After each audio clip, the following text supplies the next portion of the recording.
Pa ja sebe ne vidim, ali očigledno da jesam, pošto, mislim, na kraju ispade da jesam.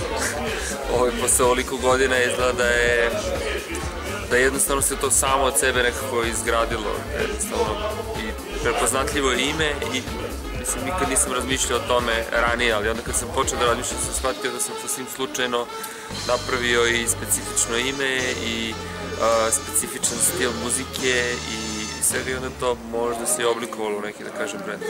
Mada nikad nisam išao ka tome.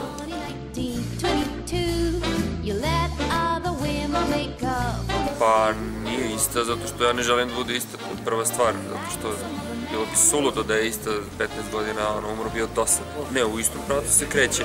U suštini postoje neke stvari od kojih se ja nikad neću odreći, a to je da, mislim, tako sam uvijek radio, da mora meni da se svidi i ako se meni svidi, onda idem tom nekom logikom da će se svidjeti nekim drugim ljudima. Ako se svidi nekim drugim ljudima, onda super, ako se ne svidi, Bože moj. Tako da, to je jedina logika kojom se i jedina, kažem, ajde da iskoristim tu reč englesku, guideline.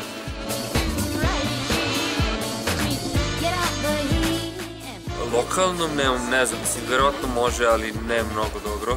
Ja ne mogu to pričati zato što sam ja ipak globalni izvođač, mislim, tu u svetu i globalno sam priznat, tako da ne mogu više sad ni, pravo ti kažem, posle ovoliko godina ne mogu ni da ocenim da li bi mogu ili ne bi. Ali u odnosu na koliko nastupam u regionu i koliko nastupam van regiona, mogu bi da živim, ali onako malo teže.